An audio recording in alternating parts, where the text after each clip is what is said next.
나의 소망이 되시고 나의 기쁨이 되십니다.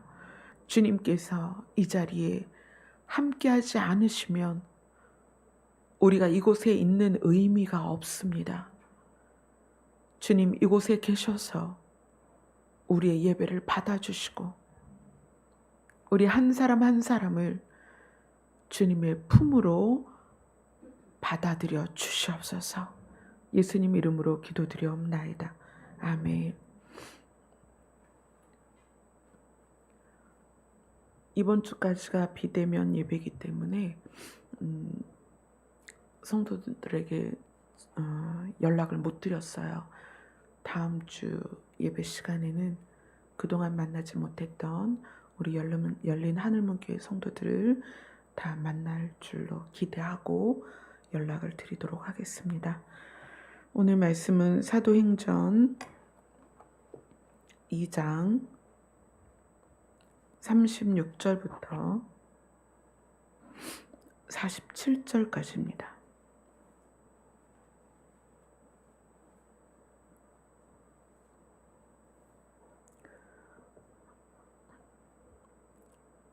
사도행전 2장 36절부터 47절까지입니다. 같이 읽겠습니다. 시작.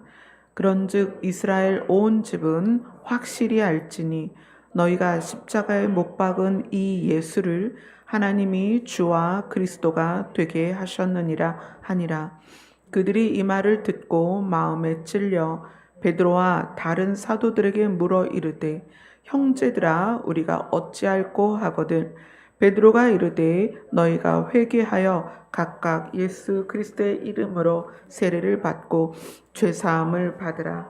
그리하면 성령의 선물을 받으리니 이 약속은 너희와 너희 자녀와 모든 먼데 사람 곧 주 우리 하나님이 얼마든지 부르시는 자들에게 하신 것이라 하고 또 여러 말로 확증하며 권하여 이르되 너희가 이 패역한 세대에서 구원을 받으라 하니 그 말을 받은 사람들은 세례를 받음에 이날에 신도의 수가 3,000이나 그들이 사도의 가르침을 받아 서로 교제하고 떡을 떼며 오로지 기도하기를 힘쓰니라. 두려워하는데 사도들로 말미암아 기사와 표적이 많이 나타나니 믿는 사람이 다 함께 있어 모든 물건을 서로 통용하고 또 재산과 소유를 팔아 각 사람의 필요를 따라 나눠주며 날마다 마음을 같이하여 성전에 모이기를 힘쓰고 집에서 떡을 떼며 기쁨과 순전한 마음으로 음식을 먹고 하나님을 찬미하며 또 백성에게 칭송을 받으니 주께서 구원받는 사람을 날마다 더하게 하시니라. 아멘. 지난주에는 우리가 신앙생활을 하면서 정말 생명을 알았다면, 정말 영생을 알았다면 우리의 가치가 이동되어서 그 이동된 가치를 공동체 안에서 또 가정 안에서 세상에서 증명을 해야 된다고 말씀을 나눴습니다. 그래서 사도행전의 진짜 의미는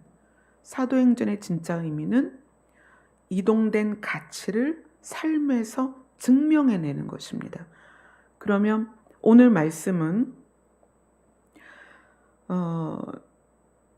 예수라는 사람을 메시아인 줄 모르고 또 혹은 군중을 흥분시켜서 예수를 못 박으라 소리치게 했던 중심 세력은 예수님이 메시아인 것을 알았음에도 그들이 마음에 시기함이 있었기 때문에 예수를 죽이게끔 했습니다.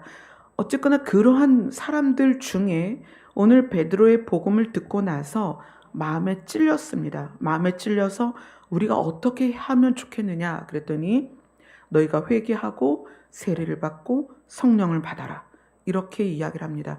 그래서 그 말을 받은 사람들, 그 말을 믿은 사람들, 또 그 말에 순종된 사람들이 회개하고 세례를 받고 성령을 받았습니다.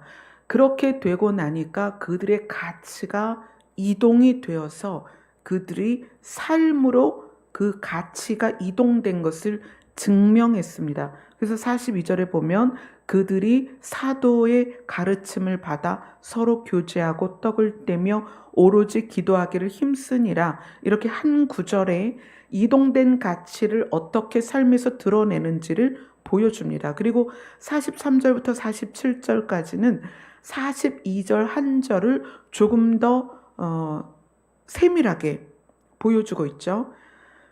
44절을 보니까 믿는 자들이 다 함께 있어 모든 물건을 서로 통용하고 또 재산과 소유를 팔아 각 사람의 필요를 따라 나누어 주며 이렇게 나옵니다. 이거는 그들이 물질관이 바뀌어버린 거예요. 그들이 못 박아 죽인 예수가 메시아라는 것을 깨닫고 나서 회개하고 세례를 받고 성령을 받으니까 그 성령께서 그들 안에서 역사하시고 어떻게 역사하세요? 예수님이 그 회중들을 회당 가운데서 자주 만나서 말씀을 가르치셨습니다. 그 가르치신 부분이 짧게 나오지만 3년 6개월 동안 예수님이 하신 말씀은 하나님이 예수님께 알려주신 모든 비밀들을 회당에 모인 사람들에게 예수님은 다 나누어 주셨거든요. 많은 따르는 무리들이 때로는 오병이어의 기적이 있었던 그 언덕에서 또는 배 위에서 회당에서 또는 이제 사람들의 집에 모여서 말씀을 다 가르쳐 주셨습니다. 그때 들었던 말씀이 성령의 조명을 통하여 깨달아진 사람들이 가치가 이동되고 나니까 예수님의 말씀을 기억하고 그것을 삶으로 살아내는 거예요. 그 중에 중요한 게 재산과 소유를 팔아 각 사람의 필요를 따라 나눠주며 이것이 어떻게 나왔느냐는 거예요. 단순히 착한 사람이 돼야지. 그게 아니라는 거예요.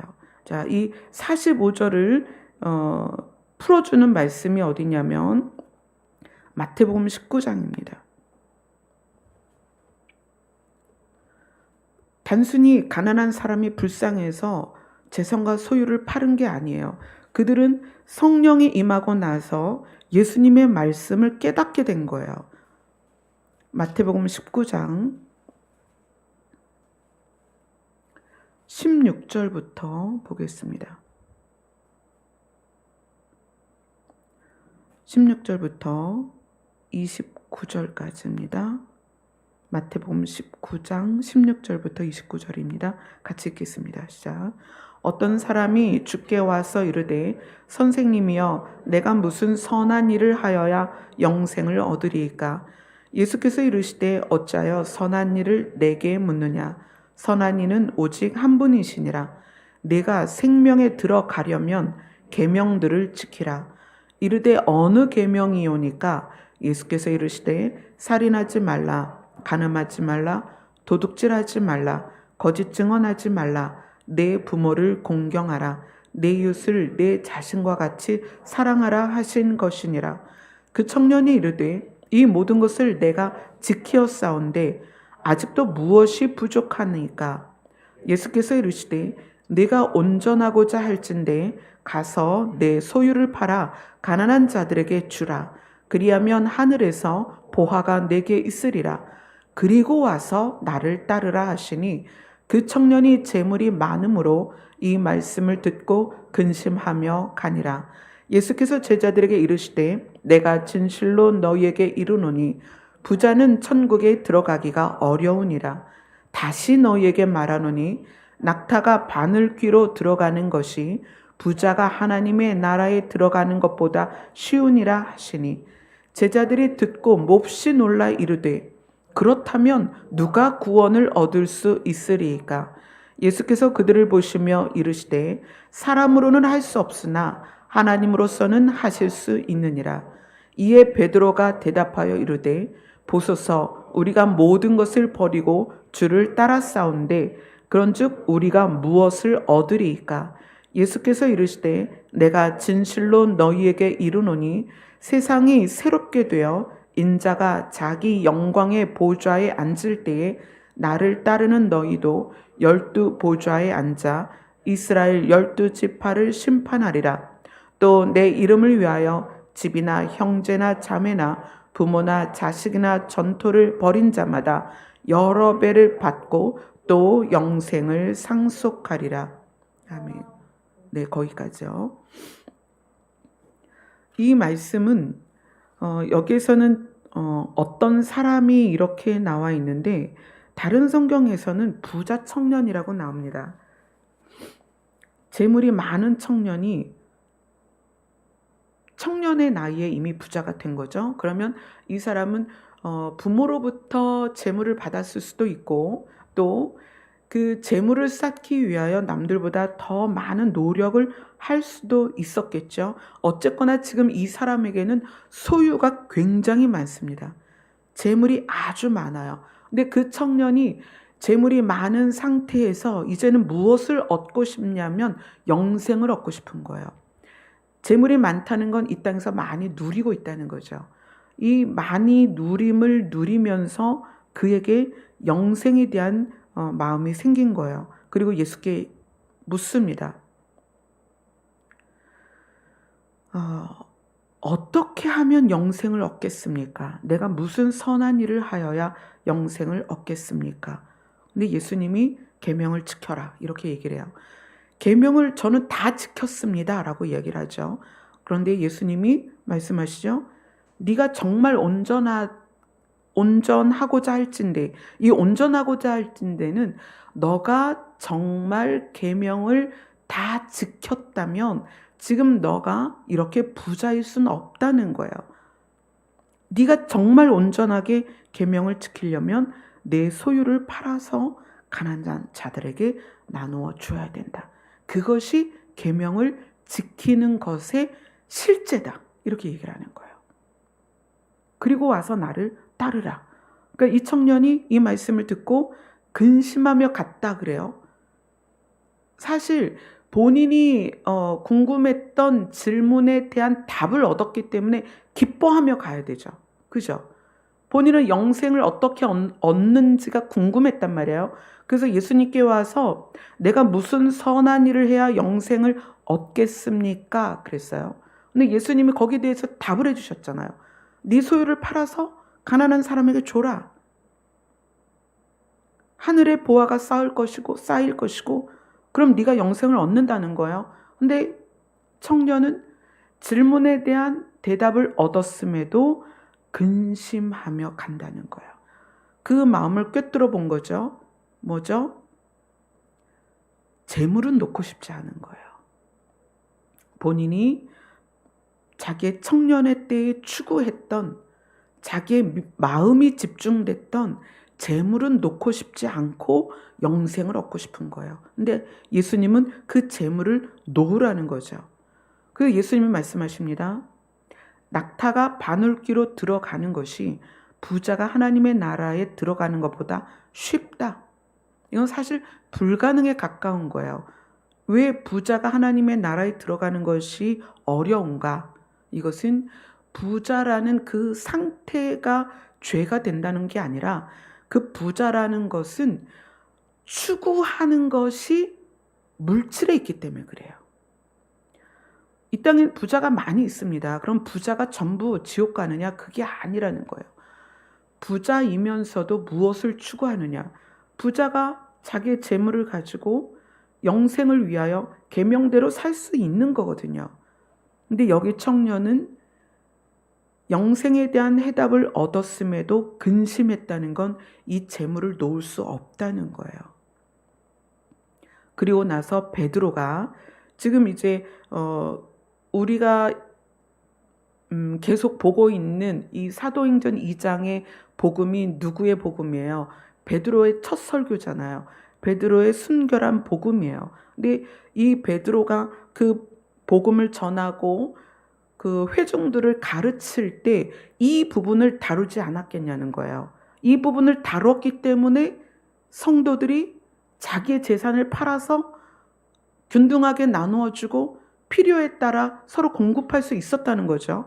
베드로는 이 사건, 재물이 많은 청년이 영생에 대하여 묻고 예수님으로부터 대답을 얻고 돌아가는 이 모습을 보고 베드로가 예수님에게 질문을 합니다. 사실 베드로는 다 버리고 예수님을 따른 거잖아요. 배도 버렸고 그물도 버렸고 자기의 생계 유지 수단을 다 버렸단 말이에요. 그런즉 우리가 모든 것을 버리고 주를 따라 싸운 즉 우리가 무엇을 얻으리이까? 예수님이 뭐라고 말씀하시죠? 영생을 상속하리라 말씀하시는 거예요.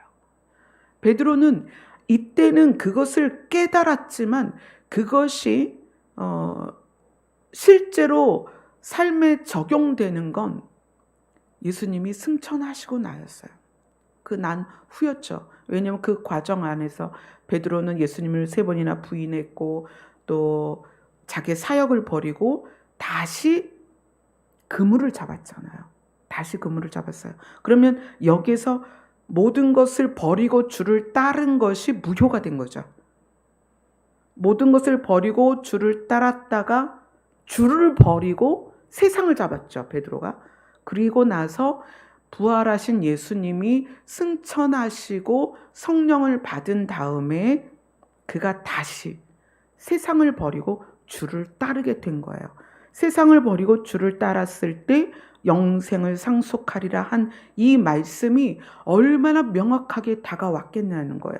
그리고 이미 그때 승천하시는 예수님을 바라보는 제자들의 그때부터의 소망은 다시 오실 예수님이었기 때문에 예수님이 다시 오실 것이 베드로는 아마 자기가 살아있을 때 다시 오시는 예수님을 뵐 수 있을 거라고 생각을 했을 거예요. 그러니까 과감하게 모든 것을 버림으로 영생을 상속하는 것이 얼마나 중요한지 알았다는 거예요. 그래서 마태복음에서 나오는 이 부분을 베드로는 사도행전 2장에서 성도들에게 가르친 거예요.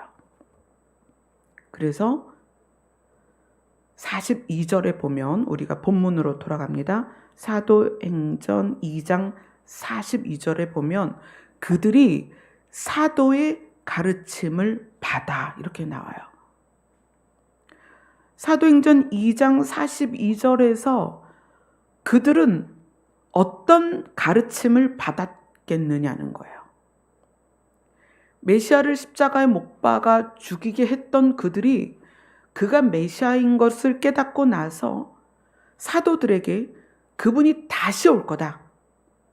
너희가 십자가에 매달아서 죽였지만 그분이 살아났고 우리가 보는 앞에서 승천하셨는데 그분이 다시 오실 거야. 그랬을 때 그 말을 받은 사람들은 와, 예수님이 다시 오셔? 그러면 우리에게 기회가 있는 거야. 어떤 기회? 유대인들이 기다려왔던 메시아에 대한 환상이 있고 그들이 메시아를 만났을 때 얼마나 그 메시아를 받들고 싶고 그 메시아와 함께 있고 싶었겠어요. 그러면 이들은 메시아가 다시 오셨을 때 그 메시아와 누릴 기쁨, 그걸 꿈꾸면서 사도의 가르침을 받아서 영생에 이르는 방법을 배운 거예요. 아, 그래, 맞아. 부자 청년이 있었는데 그 청년이 돈이 많음으로 해서 근심하며 갔어. 영생에 대한 그 비밀을 알았음에도 그는 실천을 못했어. 그런데 우리는 이제 예수님이 곧 다시 오실 거야. 그때 우리는 예수님으로부터 영생을 상속받아서 그분과 영생을 누릴 거야. 영생에 대한 소망이 그 가치를 이동시켜서 자기의 모든 재산과 소유를 팔아서 각 사람의 필요를 따라 나눠줬다는 거예요. 이거는 단순히 야 우리 착하게 살자 그래서 소유를 판 게 아닙니다. 무엇에 의하여? 말씀에 의하여. 그리고 무엇을 위하여? 영생을 위하여라는 거예요. 이들은 단순히 그냥 착하게 살자가 아닙니다. 자, 그러면 이렇게 재산과 소유를 팔아 각 사람의 필요를 따라 나누어 주지 못하는 교회라면 뭐가 없는 거예요? 영생의 소망이 없는 거예요. 영생의 비밀을 모르는 거예요. 처음에는 알았겠지만 베드로가 그것을 다 깨달아서 배를 버리고 그물을 버리고 예수님을 따랐습니다. 그랬던 베드로가 예수님도 버리고 다시 배를 찾고 다시 그물을 바다에 내렸다는 거예요. 교회가 지금 어떤 상황이에요? 영생을 알았다가 주를 버리고 다시 생계 유지를 위하여 배에 올라가서 그물을 던지는 베드로 같다는 거예요. 그러나 어떤 기회가 있는 거예요? 성령을 받고 베드로가 다시 세상을 버리고 복음 앞에 섰을 때 그 한 사람의 영향력이 오늘 말씀에 보면 많은 사람이 신도의 수가 3,000이나 더하더라. 3,000이나 더했던 그들이 사도의 가르침을 받아 서로 교제하며 떡을 떼며 오로지 기도하기를 힘쓰니라. 그리고 무엇을 위하여? 영생을 상속받기 위하여 재산과 소유를 팔아 각 사람에게 필요를 따라 나누어 주었다. 그들의 가치가 재물에서 영생으로 옮겨졌다는 거예요. 그 옮겨진 것이 삶에 드러났다는 거예요. 자, 그 다음에 이거는 이제 44절, 45절은 그 가치가 이동된 것을 삶에서 이제 드러낸 거죠. 46절은 날마다 마음을 같이 했다 이렇게 얘기를 해요. 마음을 같이 했다라는 것은 마음을 같이 한 것에서 머무르는 게 아니라 마음을 같이하여 재산과 소유를 팔아 각 사람의 필요를 따라 나누어 주는 것에 누구도 마음이 불편하지 않았다는 거예요. 그러니까 마음을 같이 하는데 그것이 행동으로 같이 옮겨진 거죠. 그래서 마음을 같이 해서 성전에 모이기를 힘썼다. 그럼 이 사람들은 성전에 모여서 뭘 했을까요? 뭘 힘써 했을까요? 지금 대한민국에도 성전이 많이 있습니다. 교회가 많아요. 교회에 모여서 무엇을 힘썼을까요? 지금 우리는 교회에 모여서 무엇을 힘쓰고 있나요? 굉장히 중요한 부분이에요. 그들은 날마다 마음을 같이하여 행동을 함께하고 있습니다. 재산과 소유를 팔아 각 사람의 필요를 따라 나눠줍니다. 그리고 성전에 모이기를 힘썼는데 모여서 뭘 했냐는 거예요. 이게 너무 중요한 거죠. 사도행전을 누가 썼죠? 누가가 썼죠. 예. 질문에 답이 있어요. 사도행전은 누가가 썼죠. 자, 누가복음 마지막 장 마지막 절로 갑니다. 누가복음 24장이 마지막 장이에요. 누가복음 마지막 장 마지막 절.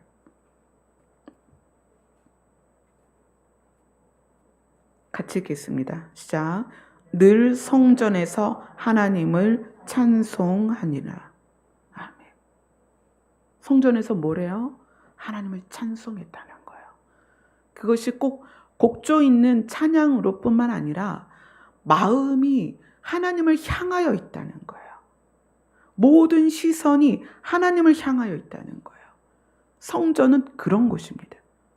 교회는 우리가 착해지려고 모이는 것도 아니고, 교회는 우리가 끼리끼리 맞는 사람끼리 교류하려고 모이는 것도 아니에요. 누가복음이 그걸 명확하게 이야기하고 있죠. 교회는 모여서 우리의 마음과 생각과 시선이 하나님께 집중하는 곳이다. 예수님은 교회는 만민이 기도하는 집이다. 이렇게 말씀해 주셨죠. 하나님과 만나는 곳이다.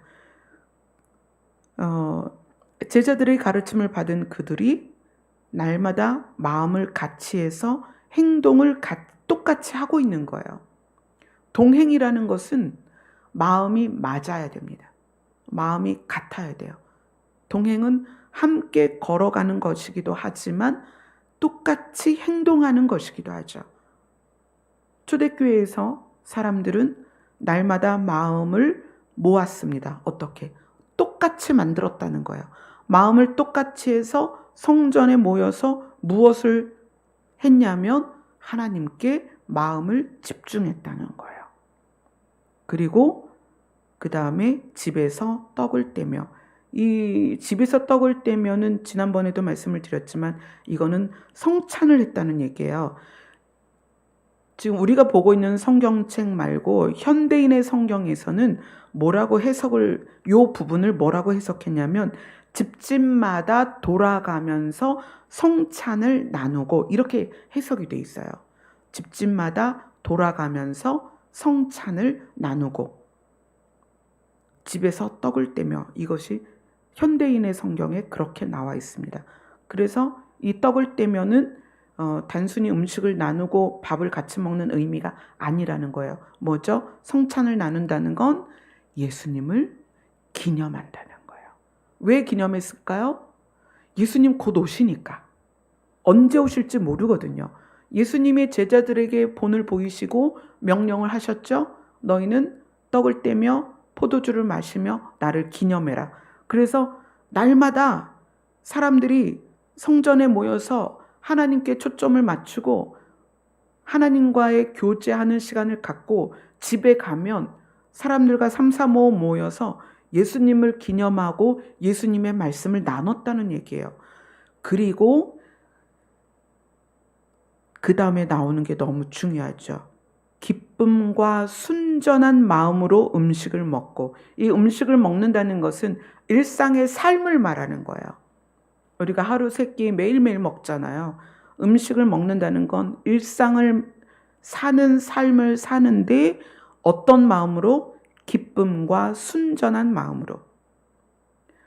날마다 마음을 같이 했다 하는데 그 마음의 바탕이 뭐냐면 기쁨과 순전한 마음이다. 이렇게 보시면 돼요. 기쁨과 순전한 마음. 그러면 이제 오늘은 이 기쁨과 순전한 마음에 초점을 맞춰서 한번 볼게요. 초대교회에 회개하고 세례를 받고 성령의 선물을 받은 사람들의 마음은 기쁨과 순전한 마음이었다. 그러면 우리가 영생을 깨달아서 하나님께 초점을 맞추고 우리가 일상에서 늘 예수님을 기억하는 사람이라면 우리 마음의 바탕이 기쁨과 순전한 마음이어야 된다는 거예요. 왜냐하면 초대교회 사람들이 그러했기 때문에 이것이 우리에게 교훈이 돼서 우리의 마음은 기쁨과 순전한 마음이어야 한다. 그래서 이 부분을 좀 더 깊게 들어가 보겠습니다. 기쁨이란 단어는 성경에 굉장히 많이 나와요. 아까 우리가 예배를 드리기 전에 말씀을 나누기 전에 찬양을 부를 때 찬양 가사마다 기쁨이란 단어가 굉장히 많이 나왔어요. 제가 일부러 막 그렇게 고른 건 아닌데 부르다 보니까 그 기쁨이란 단어가 중심이더라고요. 기쁨은 뭔가? 기쁨이라는 거는 성경에 보면 이 기쁨과 항상 같이 나오는 단어가 있는데 그건 즐거움이에요. 기쁨과 즐거움, 기쁨과 즐거움. 그러면 기쁨이라는 단어와 즐거움이라는 단어가 비슷한데 똑같지 않기 때문에 같이 썼겠죠? 기쁨과 즐거움을 동시에 썼다는 건 비슷하지만 똑같진 않다는 거예요. 그래서 기쁨과 즐거움이 뭐냐를 이제 조금 구체적으로 보면 기쁨이라는 것은 이런 거예요. 환희라는 단어를 들으면 어떤 느낌이 드세요? 환희. 기쁨이 빛으로 느껴지지 않나요? 그죠?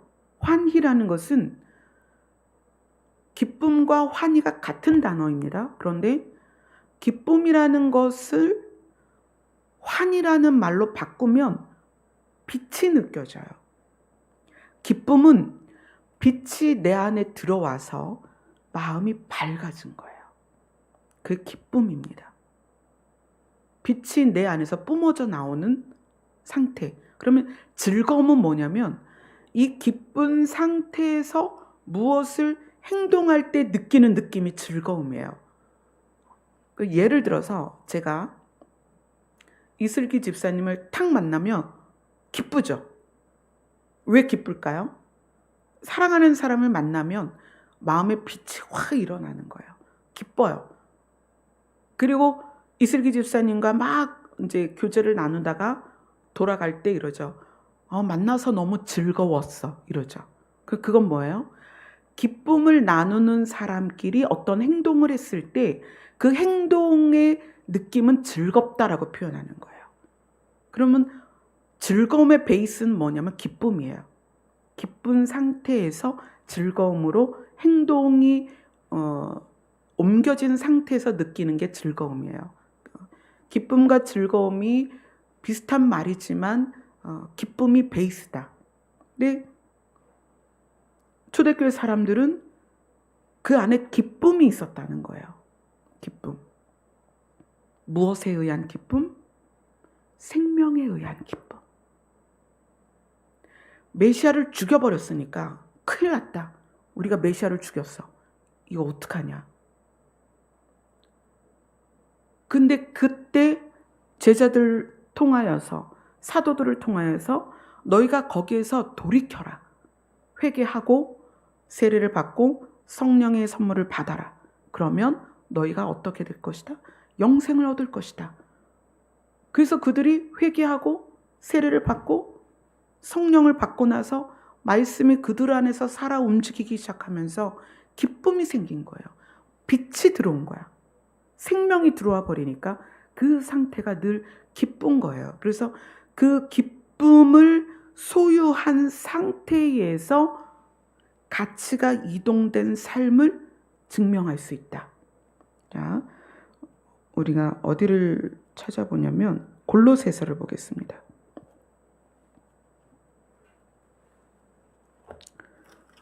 골로새서 1장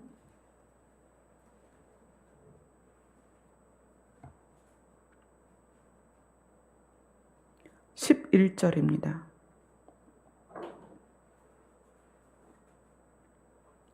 같이 읽겠습니다. 시작. 그의 영광의 힘을 따라 모든 능력으로 능하게 하시며 기쁨으로 모든 견딤과 오래 참음에 이르게 하시고. 예수 그리스도의 영광의 힘이 우리에게는 능력이 됩니다. 예수 그리스도의 힘이 우리에게 능력이 돼요.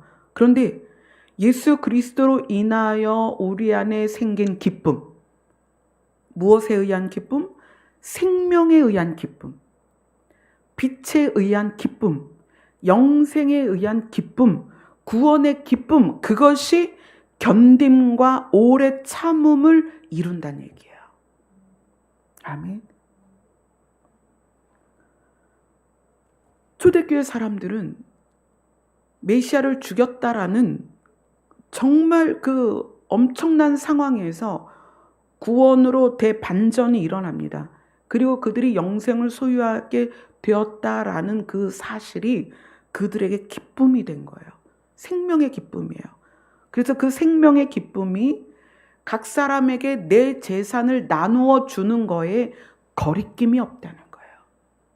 재산을 나누고 소유를 팔아서 각 사람의 필요를 따라 나누어 주는 이런 모든 과정 안에 생각해 보세요. 부자만 그러는 게 아니라 우리나라 속담에도 콩 하나도 나누어 먹는다고 그러잖아요. 여기서 재산과 소유를 팔아 각 사람의 필요를 따라 나눠준다는 것은 부자만 그랬다는 게 아니에요. 누구든지 영생의 기쁨을 얻은 사람들이 나보다 힘든 사람에게 기쁨으로 정말 기꺼이 자기 걸 나눴다는 거예요.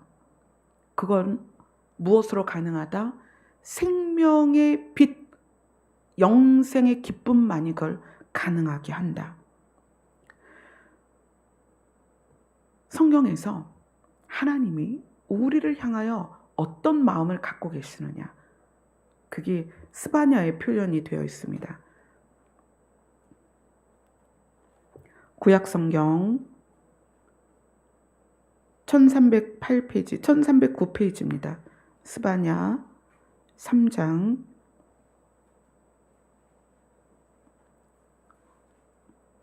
17절입니다. 스바냐 3장 17절입니다. 같이 읽겠습니다. 시작. 너의 하나님 여호와가 너희 가운데에 계시니 그는 구원을 베푸실 전능자이시라. 그가 너로 말미암아 기쁨을 이기지 못하시며 너를 잠잠히 사랑하시며 너로 말미암아 즐거이 부르며 기뻐하시리라 하리라. 아멘. 하나님에게서 우리는 하나님을 기쁘게 하는 존재예요. 하나님은 우리를 기뻐하십니다. 이 기쁨은 우리가 무엇을 해서가 아니라 우리 존재 자체를 기뻐하신다는 거예요. 우리가 타고난 어떤 환경에 의해서 또는 자라온 환경에서의 교육이나 또 우리가 접하는 어떤 가족들이나 이런 문제들로 인해서 각 사람의 교양의 정도, 성숙의 정도 이런 게 다 다르죠. 그러나 하나님은 그걸 보는 것이 아니라 우리 한 사람 한 사람에 대하여 그냥 우리 모습 그대로를 기뻐하신다는 거예요. 하나님은 우리를 기뻐하십니다. 그래서 그 기쁨 때문에 하나님의 기쁨이 우리이기 때문에 자기의 생명을 내어주시는 거예요. 우리 공동체 안에 또 지금 실시간으로 예배를 드리는 모든 분들 한 사람 한 사람은 하나님의 기쁨입니다. 아멘. 이 스바냐에 있는 이 17절 말씀을 읽으면 그 하나님의 사랑이 그냥 느껴져요. 아, 하나님은 우리를 기뻐하시는구나. 우리가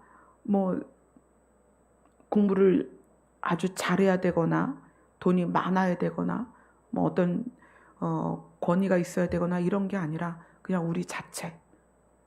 왜 기뻐할까요? 우리 안에 그분의 생명이 들어와 있잖아요. 이유는 딱 그거 하나예요. 우리 안에 그분의 생명이 들어와 있기 때문에 우리를 기뻐하십니다. 그 기쁨은 생명에 의하여 생기는 것입니다. 아멘. 자, 그 다음에 우리 본문에서 사도행전에서 기쁨과 순전한 마음 이렇게 나오죠. 그럼 이제 순전한 마음이 뭔가를 보겠습니다. 이 순전한 마음이라는 단어가 신약 성경에서 여기에서만 쓰였어요. 근데 이 뜻이 뭐냐면 발에 걸리게 하는 돌이 없다는 뜻이에요. 원어로. 순전한 마음이 발에 걸리게 하는 돌이 없다. 그런 뜻이에요. 그럼 이것을 더 이제 이해하기 쉽도록 성경을 볼게요. 자, 마태복음 16장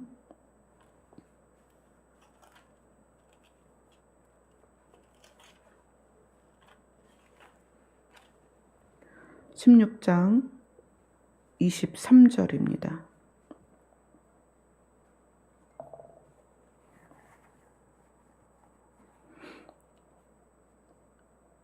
발을 걸리게 하는 돌이 있다면 넘어지겠죠.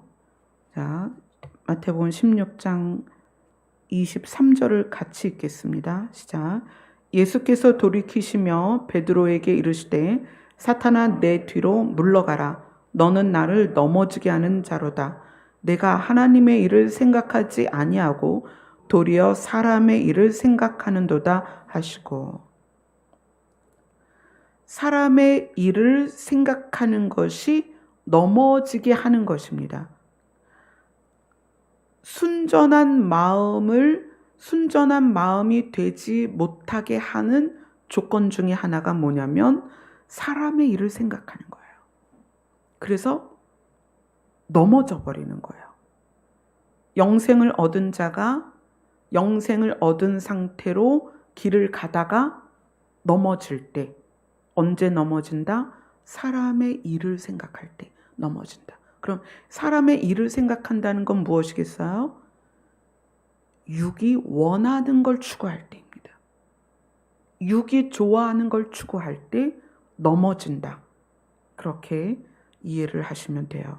사람의 일을 생각하는 것이 넘어지게 하는 돌이 된다. 자, 그 다음에 베드로전서입니다.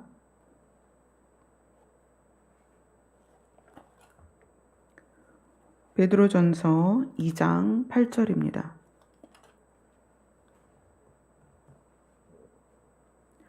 베드로전서 2장 8절. 같이 읽겠습니다. 시작. 또한 부딪히는 돌과 걸려 넘어지게 하는 바위가 되었다 하였느니라. 그들이 말씀을 순종하지 아니함으로 넘어지나니 이는 그들을 이렇게 정하신 것이라. 말씀을 순종하지 아니함으로 넘어졌다. 그러면 순전한 마음이라는 것은 그 안에 말씀을 순종하는 마음이어야 되는데, 만약에 우리 마음에 말씀을 순종하지 않는 마음이 들어있다면 우리는 순전한 마음이 아니라는 거죠. 말씀을 순종하지 않으면 넘어집니다. 자, 그러면 이제 우리가 어디로 가냐면 마태복음 19장으로 다시 갈게요. 우리가 마태복음 19장에서 부자 청년에 대해서 봤죠. 예수님께 영생에 대하여 청년이 묻습니다. 예수님이 영생을 얻는 방법을 알려주십니다. 내가 온전하고자 할진대 가서 내 소유를 팔아 가난한 자들에게 주라. 그리하면 하늘에서 보화가 내게 있으리라. 그리고 와서 나를 따르라 하셨습니다. 그런데 그 청년이 순전한 마음이 되지 못하고 뭘 생각한 거예요?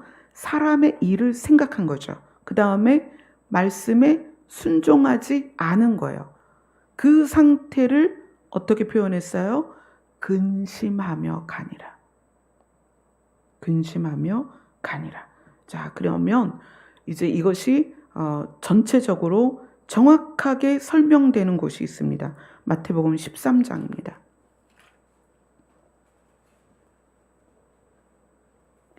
마태복음 13장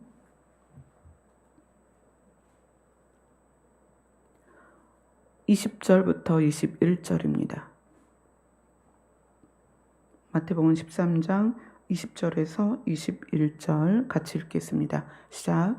돌밭에 뿌려졌다는 것은 말씀을 듣고 즉시 기쁨으로 받되 그 속에 뿌리가 없어 잠시 견디다가 말씀으로 말미암아 환난이나 박해가 일어날 때에는 곧 넘어지는 자여.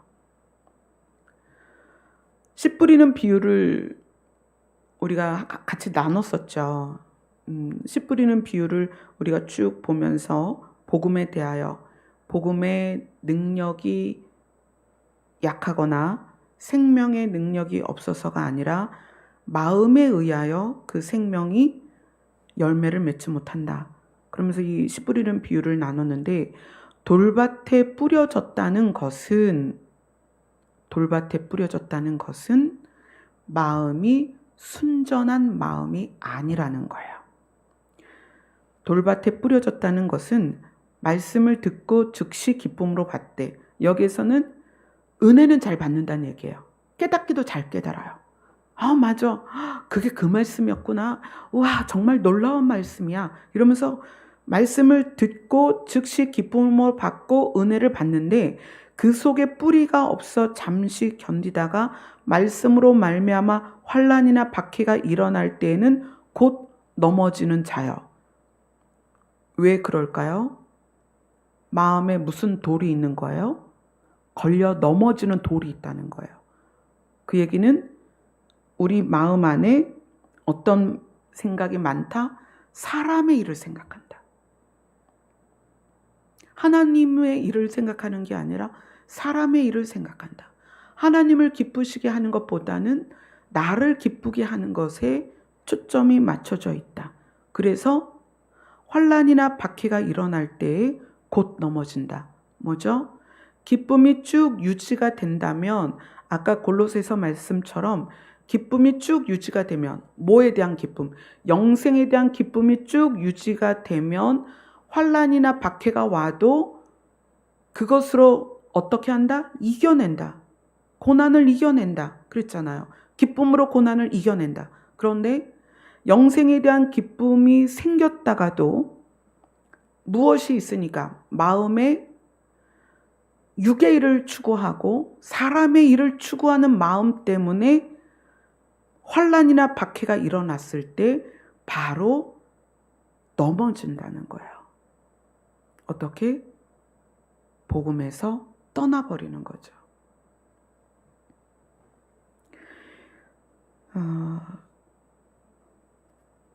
우리 본문으로 다시 돌아갈게요. 우리가 지금 사도행전 2장 36절로 47절 말씀을 가지고 순결한 복음과 동행의 실제를 지금 6주째 나누고 있습니다. 베드로의 복음을 받은 사람들의 마음 상태가 영생으로 인한 기쁨이 넘쳤고 순전한 마음이었다는 거예요. 순전한 마음은 걸려 넘어질 만한 돌이 없었다는 거예요. 그 걸려 넘어질 만한 돌이 뭐냐? 사람의 일을 생각하는 거예요. 육이 즐거워하는 것과 육이 추구하는 것이 없는 마음이 순전한 마음입니다. 이 기쁨과 순전한 마음이 그들의 공동체 안에서 어떻게 드러났다?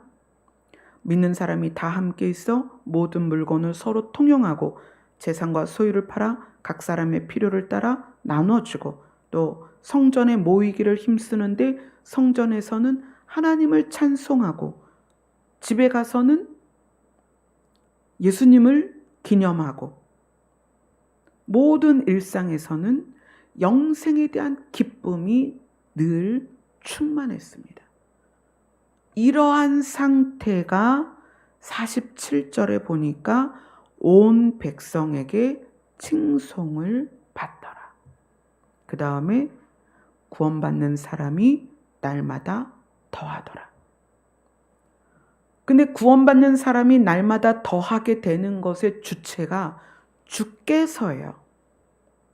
하나님이 성전으로 사람을 보내줬다는 거예요. 더하게 하시니라. 성전에 사람들이 더 많이 모이도록 누가?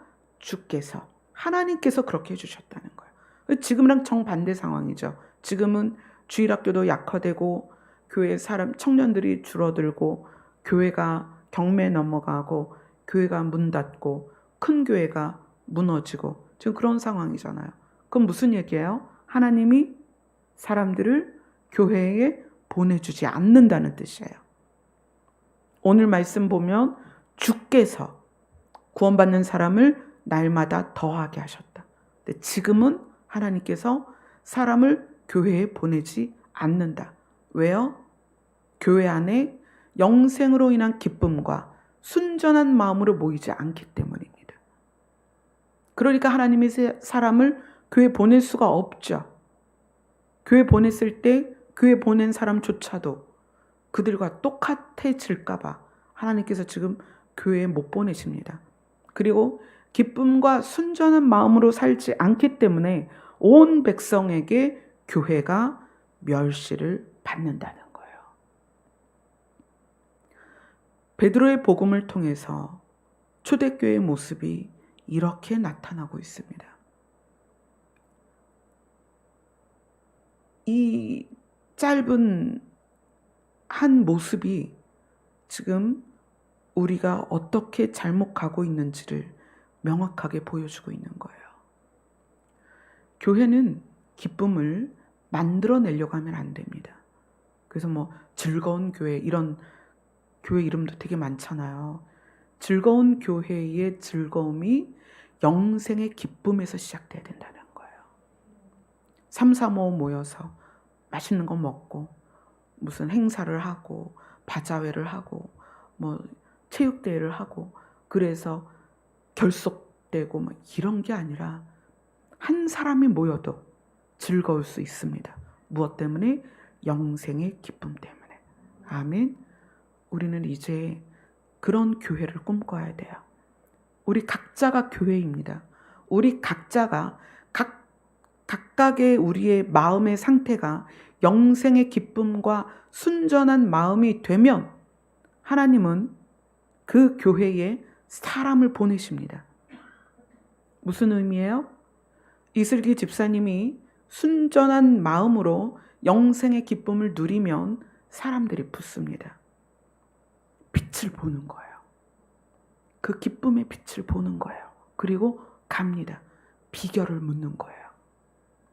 부자 청년이 왜 예수님에게 영생을 물었을까요?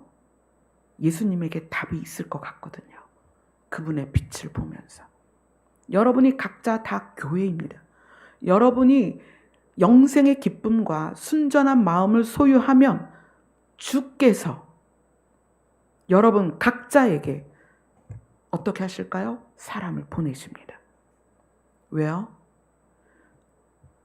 성경에서는 그렇게 말하죠. 전도에 미련한 것으로 영혼의 구원을 얻게 한다. 전도에 미련한 게 뭘까요? 한 사람이 설득해봐야 몇 사람을 설득 못해요. 그죠? 저도 상담하면 한 사람하고 전화통화 3시간, 4시간, 5시간 4시간, 5시간 아무리 열심히 해도 한 사람이에요. 그러나 놀라운 것은 그 한 사람이 영생의 기쁨과 순전한 마음으로 바뀌면 하나님은 그에게 또 사람을 보내시는 거예요. 그래서 땅끝까지 복음이 전해지는 것입니다. 우리 각자가 여기에 있는 각자가 방송을 듣는 각자가 교회로서 기쁨과 순전한 마음이 회복되고 충만해지면 하나님은 여러분 각자에게 사람을 보내실 것입니다. 그래서 오늘 말씀처럼 주께서 구원받는 사람을 날마다 더하게 하시리라. 여러분을 통해서 복음이 전해질 것입니다. 여러분을 통해서 영생의 기쁨이 전파될 것입니다.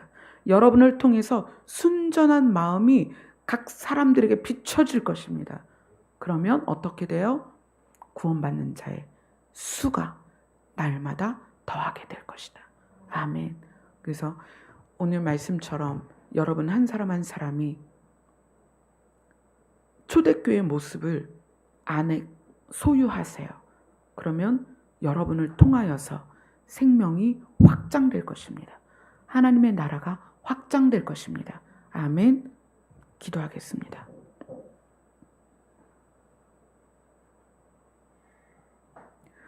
우리가 순결한 복음을 우리 안에 받아들여서 예수님과 동행하는 삶을 살게 되면 하나님께서는 우리 각 사람을 통하여서 구원받는 자의 수가 날마다 더하게 하실 것입니다. 생명을 살리기를 소원하시는 하나님의 뜻이 이 땅에서 이루어지게 하여 주시옵소서. 날마다 구원받는 자의 수가 늘어나게 하여 주시옵소서. 우리 각 사람의 기쁨이, 영생으로 인한 기쁨이 날마다 넘치게 하시고 순전한 마음으로 이 땅에서 살게 하여 주시옵소서. 예수님 이름으로 기도드려옵나이다. 아멘.